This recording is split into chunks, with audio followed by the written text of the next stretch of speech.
Welcome to our YouTube channel.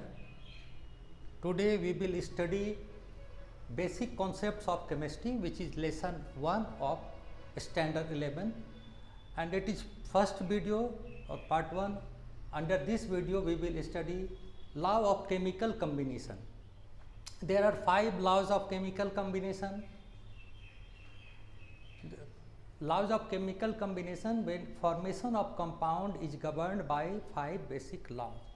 जब भी कोई कंपाउंड बनेगा, कोई एलिमेंट्स रिएक्शन करेंगे, कोई मॉलिक्यूल बनेगा या मॉलिक्यूल्स रिएक्शन करके कोई कंपाउंड बनाएंगे, तो ये 5 रूल हैं, बेसिक रूल हैं। इसी के आधार पर जो है सारा काम होता है। ये बेसिक रूल्स हैं, इसी के बेसिस पर सारा जो है रिएक्शन होता है, प्रतिक्रिया होती है, उसको हम लोग को स्टडी करना है। तो 5 लॉ, फर्स्ट लॉ है law of conservation of mass. It was given by Lavoisier. इसमें इन्होंने कहा कि there is no net change of mass.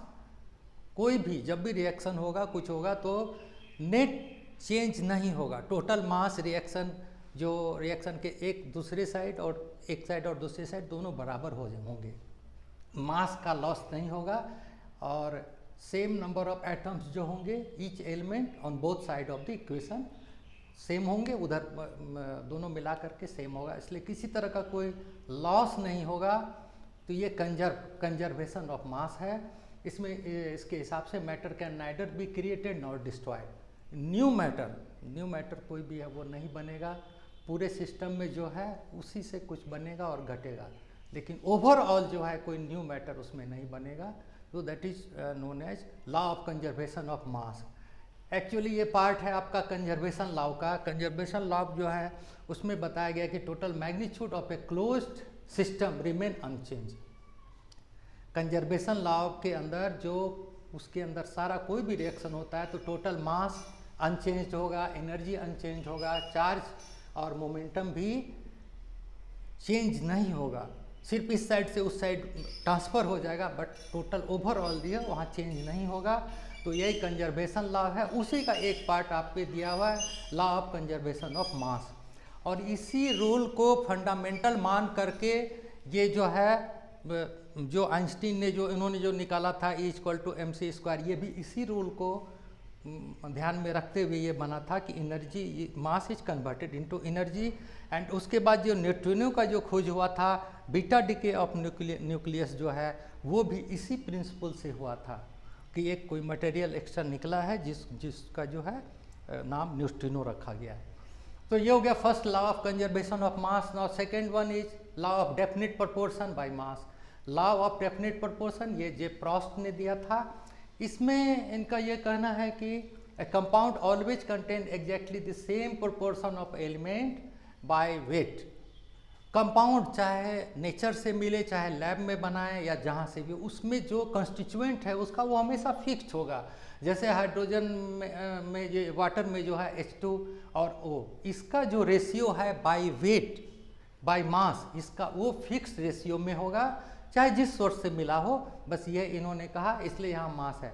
Definite proportion जो है उसका एक हिस्सा डेफिनिट होगा। जैसे यहाँ पर हम इसको देखें, हाइड्रोजन का 2 ग्राम है और ऑक्सीजन का 16 ग्राम, टोटल 18 ग्राम है। अब इसको हम कन्वर्ट करें, मान लीजिए 100 में कन्वर्ट करेंगे तो ये आएगा 11:89। यही रेशियो रहेगा वाटर में हाइड्रोजन और ऑक्सीजन का, चाहे जिस सोर्स से ये हमको मिले। तो ये हो गया। उसके बाद इसी का दूसरा आया कि लॉ ऑफ गैसियस वॉल्यूम। एक गेल लुसैक ने ये दिया था, और इसको दूसरे में कह सकते हैं law of definite proportion by volume. इन्होंने जो पहले जो प्रॉस्ट ने जो दिया था वो बाय मास है और ये बाय वॉल्यूम है, कि उसका वॉल्यूम का जो रेशियो है वो फिक्स्ड होगा। इसमें हाइड्रोजन, इसी एग्जांपल को हम फिर लिए हैं, वॉल्यूम ऑफ हाइड्रोजन और ऑक्सीजन। यहाँ पर देखिए 2 हाइड्रोजन है, 2 तो 100 ml हुआ, और ऑक्सीजन का 50 ml लेकर के ये 100 ml बना। तो इसका दोनों का रेशियो 2:1 रेशियो में ही ये होगा वॉल्यूम। इसका जब भी होगा इसका रेशियो जो है 2:1 ही लेना होगा, और यही रेशियो रहेगा इसका वाटर में। तो ये दोनों हो गया। अब तीसरा भी लॉ है, प्रोपोर्शन ही है। इसमें दोनों में डेफिनिट प्रोपोर्शन था, एक बाय मास था, दूसरा बाय वॉल्यूम था। ये मल्टीपल प्रोपोर्शन आ गया। बाई मास, ये भी बाई मास है, ये जॉन डाल्टन ने दिया था। इसमें देखिए क्या इन्होंने कहा, if two elements can combine to form more than one compound, अगर दो एलिमेंट जैसे हाइड्रोजन और ऑक्सीजन एक से ज़्यादा कंबाइन करके एक से ज़्यादा मटेरियल बनाते हैं डिफरेंट रिएक्शन में, इन डिफरेंट अलग अलग रिएक्शन में, हाइड्रोजन और ऑक्सीजन से वाटर भी बनता है और हाइड्रोजन और ऑक्सीजन से हाइड्रोजन पेरोक्साइड भी बनता है। तो इस केस में क्या होगा, the masses of other element are in the ratio of small whole number. Masses of other element, other ये तो फिक्स है हाइड्रोजन, चेंज किसका हो रहा है इसमें, ऑक्सीजन का, यहाँ से 1 मॉलिक्यूल है, यहाँ 2 मॉलिक्यूल है, तो इसका 16 ग्राम हो गया, इसका 32। तो ये इसका जो रेशियो है ये सिंपल रेशियो में होगा, जैसे 16/32 इसको 1:2 होगा।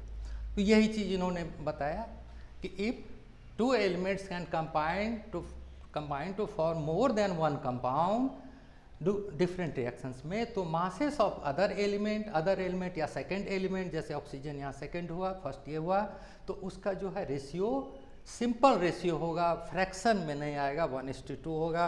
और लास्ट लॉ जो है कॉन्सेप्ट ऑफ इसमें केमिकल कम्बिनेशन का, दैट इज एवोगाड्रोस लॉ, उसमें उन्होंने बताया कि all gases have same number of molecules in same volume. अगर हम एक डेफिनिट वॉल्यूम लें तो उसमें चाहे कोई भी गैस हो, उसका नंबर ऑफ मॉलिक्यूल सेम होगा eight fix temperature and pressure जो है। तो ये इन्होंने एक रूल दिया। So now it is all about the basic concepts of chemistry का फर्स्ट पार्ट जो हमने बताया, लॉ ऑफ केमिकल कम्बिनेशन। और अगर आप लोगों ने ये हमारे चैनल को सब्सक्राइब नहीं किया है तो प्लीज़ उसको सब्सक्राइब करें और कमेंट करें, ताकि हमारा जो है एनकरेजमेंट होता रहे और चैनल हमारा ग्रो करे। Okay, thank you for watching our video.